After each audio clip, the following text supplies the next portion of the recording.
The Prime Minister referred to the Land Department as a hotbed of corruption some time ago. It appears, however, that the corruption is also rampant in the Department of Immigration and Nationality. An audit report that is expected to be tabled at Friday's sitting of the House of Representatives has provided damning proof of that. The report lists dozens of indiscretions as they relate to the illegal issuance of visas, passports, and nationality certificates.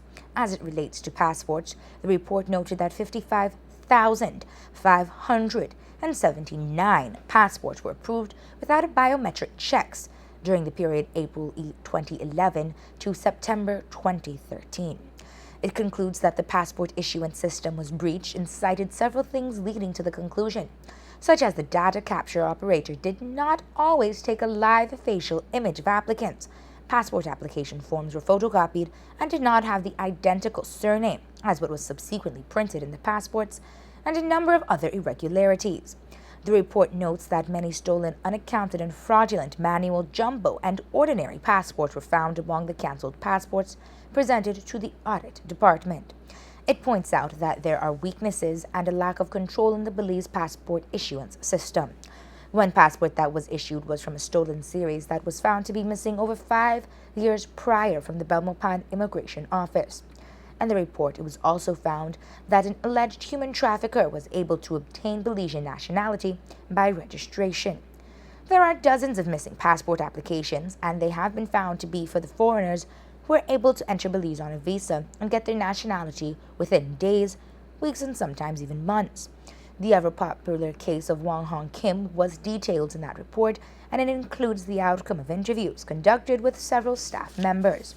One of the recommendations made is that a comprehensive criminal investigation has to launch into the representation made by Wong Hong Kim and the integrity of the endorsements of his two recommenders, former Minister Elvin Penner as well as Alfonso Cruz Jr.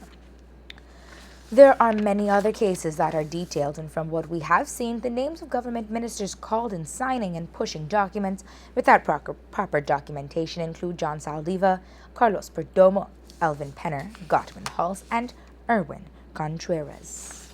The Audit Department also recommends that former Director of Immigration Ruth Main be questioned by police regarding her role on the issuance of a number of passports. They also recommend that a number of justices of the peace should have their commission revoked. One of the ministers named in the report is Minister of Tourism Manuel Heredia. The media caught up with him earlier today.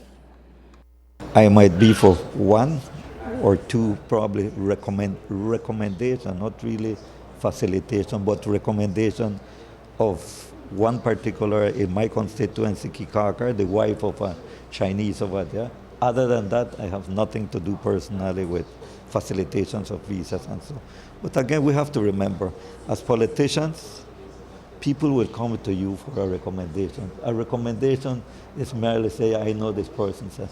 The facilitation, that is the department that does that one. If any particular minister goes beyond what, then somebody else will judge them. But personally, I believe that my job is to recommend as so long as I know the person in whatever capacity probably I feel that is right. I do not go beyond that.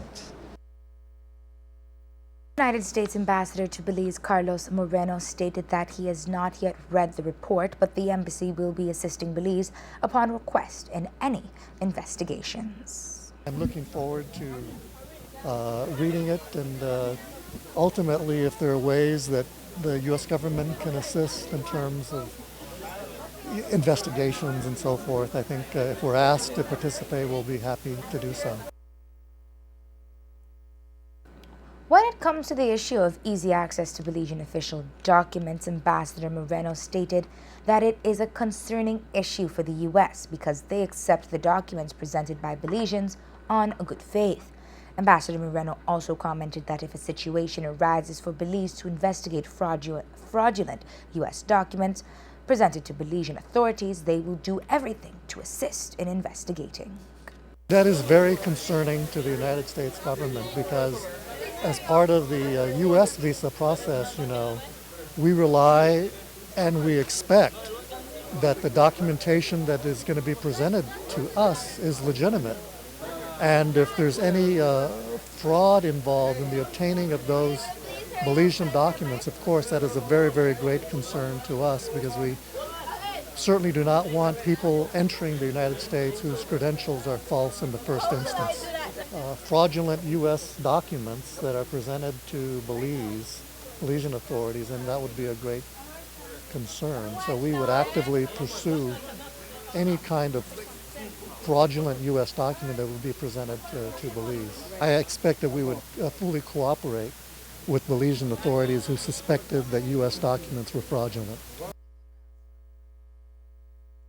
Ambassador Moreno could not say if any visas would be canceled as a result of the audit.